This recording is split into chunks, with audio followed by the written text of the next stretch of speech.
Hey, welcome back to the channel. My name is Keith and I'm sure glad you stopped by today. In today's video, I'm going to bring you along with me as we troubleshoot a John Deere Peg-Perego Gator. Now, the history on this is that my kids have a total of 8 children. And my older children, man, we got this for them and they played with it and played with it. And it's been sitting a couple years because I just didn't get a chance to troubleshoot it. They got older, they kind of outgrew it. And I never did get out there and troubleshoot it and figure out what's going on with it. But now my youngest two, they're at that age where they would really enjoy playing with this thing. So we're gonna spend some time today trying to troubleshoot it and diagnose it to figure out what's going on. Now the history behind this, now it's been over a year since I've looked at this. I remember charging the battery, doing something with the battery, and I vaguely remember it not being the battery. And that's all I recall. So I don't think we're going to play around in this video. We're going to go straight to the motors and the gearboxes. So what I'm going to do is show you how to take this thing apart so we can get to the motors and the gearboxes. Then I'm going to take my Power Probe 3 and we're going to put 12 volts on each one of the motors and see what it does. And based on that diagnosis, we'll figure out what we need to order and what we need to do to get this John Deere Gator back on the road. If that sounds good to you, let's dive in. So I've got it flipped over right now because the seat needs to come out, and in order to get the seat out, there's going to be these 4 fasteners on the back side here at the bottom. So I'm just going to use my hand just to loosen these up.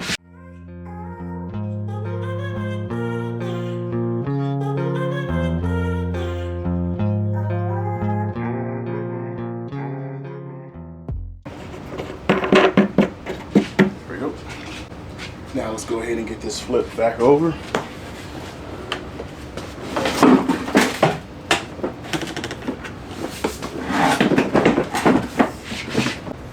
Next thing I'm going to do, I'm going to take a couple of jack stands here and let's go ahead and elevate this rear end because this axle is going to have to come out. So let's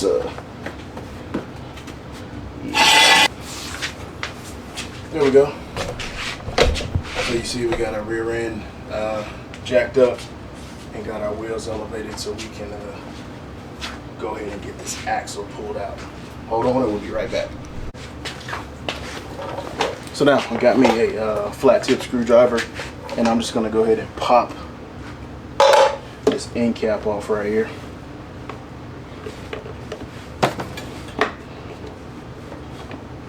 There we go. It's got some tabs all the way around it, so I just popped it off here. And now we need to remove one side of this. So I've got both of the caps off of each one of the wheels. And I'm going to hold this side with a 13mm wrench while I turn this side with my 13mm ratchet. Go ahead and get on it. There we go.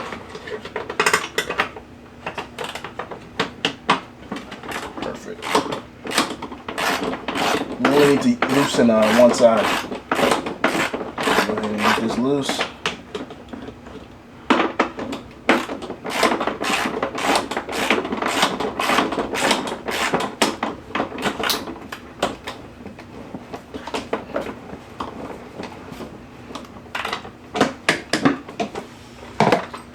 Alright, so this side over here is actually the one that came off. So I'm going to retrieve the nut, and there's also a flat washer.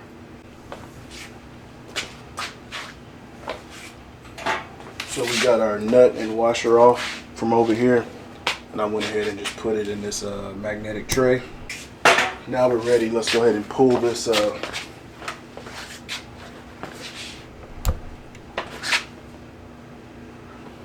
we're ready now to go ahead and pull this wheel out.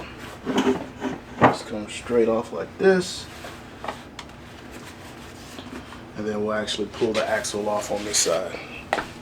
Set this over here. Now we're ready to go ahead and pull this wheel and axle out all together.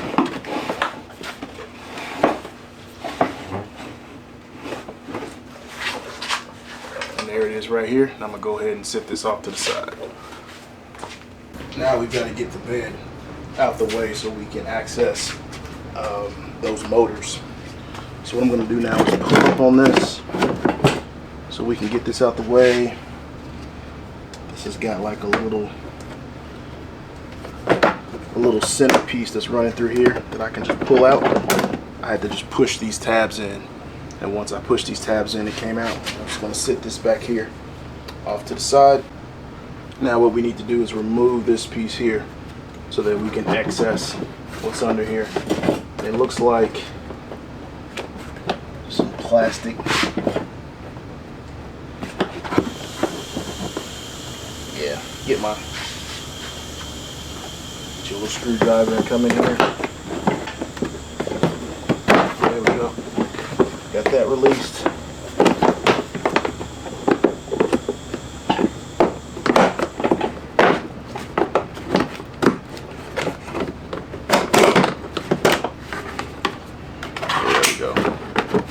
I'm just going to sit that off to the side right there. If this information has helped you out, do us a huge favor and smash that like button right now and consider subscribing. We'd really appreciate it. Before I disconnect anything, I've got me a little Sharpie here. And what I want to come in and do is just write the wire color on here. Because, man, I'll start disconnecting stuff and forget where stuff went. So put an R here for red. And then point an arrow here, and then I'll put blue, put a B, blue, U, and put an arrow down here, and then this is gonna be black, that's gonna be black, and then we'll put an arrow down here to say this is white, W. So just something so I know which wire goes where. Again, just trying to be extra careful here. Don't want to create any issues for myself.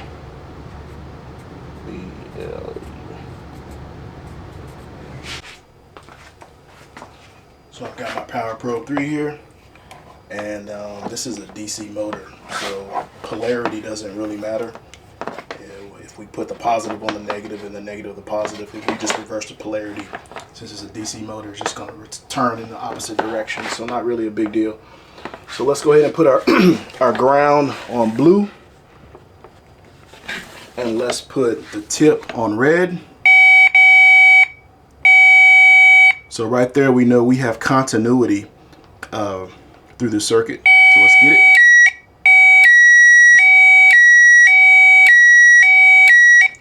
So that means this motor is bad. So that's confirmation that this motor is shot. I'm over just reverse polarity and see what happens. So that motor is bad. So we just tested that motor, we know it's bad. Now let's go ahead on to this one. I'm gonna put the ground on the white wire, and let's go ahead and put the tip on black. Nothing. Let's go ahead and reverse them.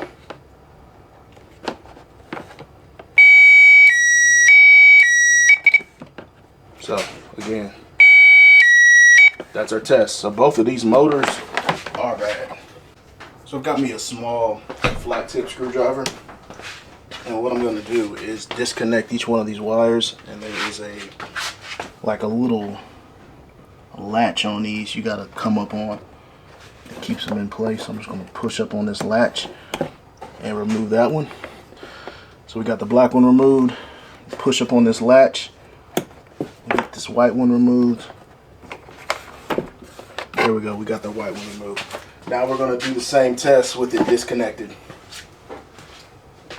completely. So I'm going to go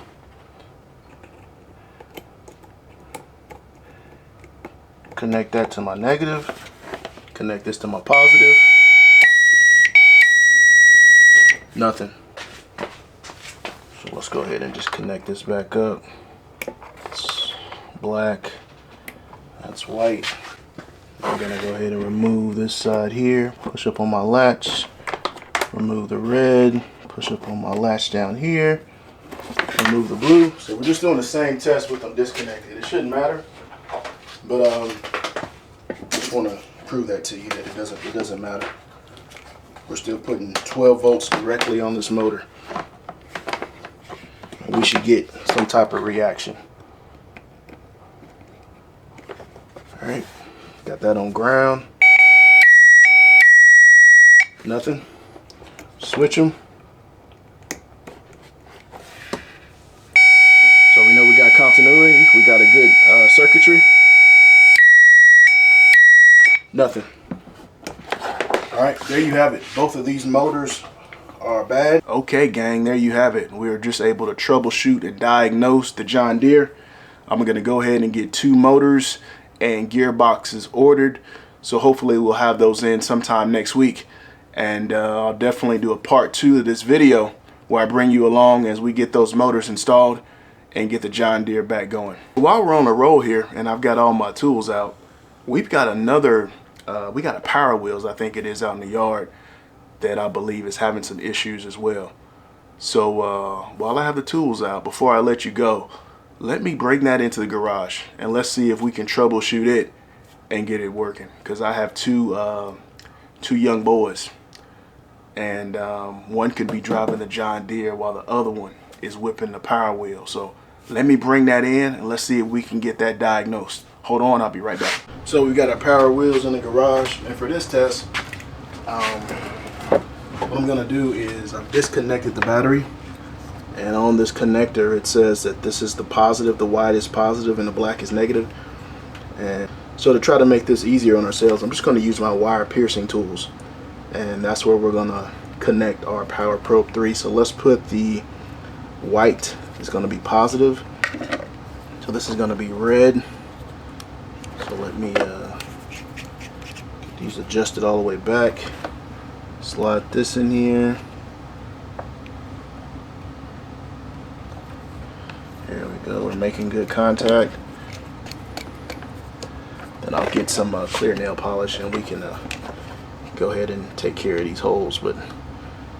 And this is going to be negative. So there we go. So we should be good right there. Hold on a minute. Let's get the Power Probe 3 and we'll be right back. So I got my Power Probe. Let's go ahead and get the ground side connected to this terminal here.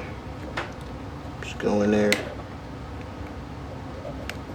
That's a good connection there. And then put our tip on positive.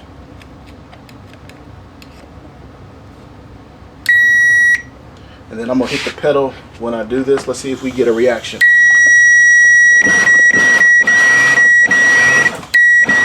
And we do.